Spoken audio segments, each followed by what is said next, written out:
So I'm here with Moctesuma Esparza. He's an award-winning filmmaker and producer, and he's also the founder and CEO of Maya Cinemas. Thank you so much for being here with me today, for taking a few minutes to answer some of the questions that I have for you. Obviously, we're at the Minority Media and Telecom Council's Access to Capital and Telecom Policy Conference, where we're talking a lot about media. And given your range of expertise in this area, obviously it's a pleasure to have you here and to ask you a few questions about Latinos in media. It's wonderful to be here with you. I look forward to our conversation. So basically, I just want to put it out there that you're the producer of Selena. I was a huge fan. The movie was phenomenal, and it certainly catapulted Jennifer Lopez's acting career. So that's just one of many accomplishments that you've done, and I just want to make sure our viewers are aware of your phenomenal work. So congratulations. Thank you. So one of the first questions that I have for you is, as a filmmaker and also as a producer, we're seeing a lot of growth in the digital media space. So when you're looking at Latino representation in media, where do you see the changes occurring now with a whole new area of digital media? Do you think that this is going to allow for Latinos to have more opportunities to kind of get into the media arena, or do you feel that there may be other opportunities in mainstream still? Well, the digital media space is completely opening up the ability of people to express themselves. Mm-hmm. And the challenge is still having the capital to create high-quality content and having the marketing support to be able to make sure that people know that what you made is out there and available. So I think that the digital space is a fantastic place where people can express themselves, mm-hmm. Where they can take the control of really economical technology and be able to get content out there. Mm-hmm. And some people are going to emerge. There's going to be some great talent that comes to the fore. And then they're going to want to go into mainstream broadcast media or cable media and the big theatrical motion picture media, yeah. Which is mass market, which is where all the money is and where all of the attention is, right. And be there, right? So you have, as an example, say Robert Rodriguez, who made a movie for $7,000 in Mariachi, and now makes huge movies because he was able to take the content that's available to him, the resources that were available to him, and create something that showed he's talented. Right. So I think that the opportunity is that talent is going to be able to express itself. Right. And that people will have a shot at getting recognized and then being able to go on to, bigger and more ambitious and more expensive projects. Right. You raise an interesting point also, because when you're looking at digital media, I know that there's a kind of like an influx of web series that are in the media now, and digital media online. So you have some programs that are only available online, independent type programs that are available online. And do you think that now, with the explosion of digital media, that some of these more mainstream outlets will take a look at what's online and see that it's actually garnering a lot of attention, it's garnering a lot of viewership, and then have some of these more mainstream outlets actually pay more attention to some of these programs that are geared towards Latino viewers and that have more relevant Latino content in many instances? Absolutely. I think that when something pops, right, then people are going to pay attention, and then they're going to see whether or not it can be adapted or put onto different platforms, right? So you have these established platforms, right, which are the networks, mm-hmm. ABC, NBC, CBS, Fox, and now Univision has a very powerful platform.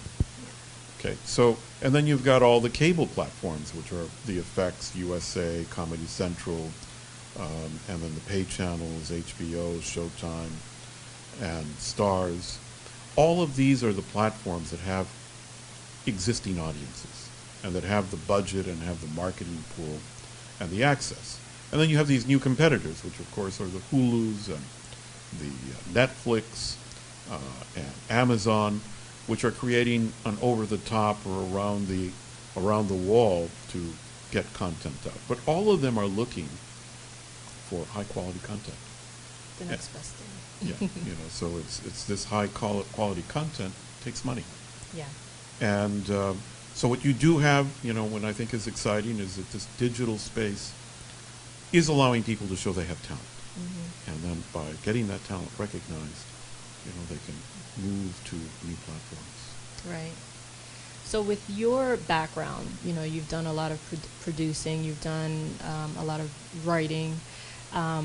When we look at Hollywood, the industry as a whole, what role and to what degree do you feel that Hollywood has a responsibility to make sure that some of the opportunities, some of the media that they're putting out there, whether it's a film, whether it's a show, to have it focus more on culturally relevant content for Hispanic communities? Do you think that is their responsibility, or do you think it's more consumers that should demand this type of content to make sure that it's actually being delivered to consumers? Well, you asked me a philosophical question. Okay, you didn't ask me a commercial question. Right? You're asking me, should they have a responsibility? Well, if you're asking me philosophically and in terms of the common good and what is good for society, I'd say sure, they have a responsibility. However, these are corporations that don't care, and they don't think they have a responsibility. Right? Their responsibility is to return investment profit to their shareholders. Yeah. Now, if you ask me a different question, if you ask me, can American media corporations do better, be more profitable by responding to the largest demographic growth market of the United States, then I'd say to you, absolutely, and they're not doing that. And so that's where they're failing, right? And if you look at it from that point of view, that is, what drives Hollywood? What drives Hollywood is profits. Yeah. Okay, not social responsibility. Okay, you can have that conversation until, I'm dead and buried, and so are you, right? And it's not going to make any difference. They don't care. Yeah. Okay, I've been fighting that fight for, a long, long time.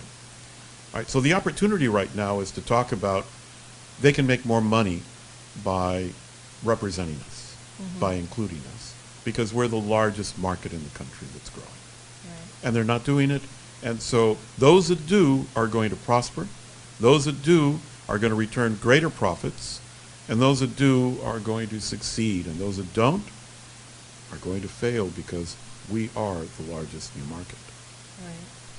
So do you, and this is my last question for you, do you think that there are industry folks in Hollywood that get it and that really are paying attention to this, despite the fact that we may not be seeing it as adamantly, right now when we see what movies are out and when we see what shows are out, it may not be as apparent, but do you think that companies really are thinking about this and planning to kind of pursue this path to improve their bottom line at the end of the day? Well, looking into the hearts and minds of people is a very difficult thing. So when you ask me, do they get it? I hope they get it. Well, but as I an can't tell insider, do you kind of see that? No, I don't. You don't. Okay. There's conversations about it. Right. And I think that there is an awakening that is beginning to occur where they're seeing the demographic numbers and they're sort of saying, oh my God, what do we do? We don't have any executives here who know this community. Yeah. We don't have any talent that we've nurtured. There's nobody in the pipeline. Right now, what most of them are doing is sticking their heads in the sand and hoping we go away. I don't think that's going to happen anytime soon, though. I'm sure there are executives out there that get it. Yeah. The fruit has not yet manifest. Okay. So there's still opportunities out there then.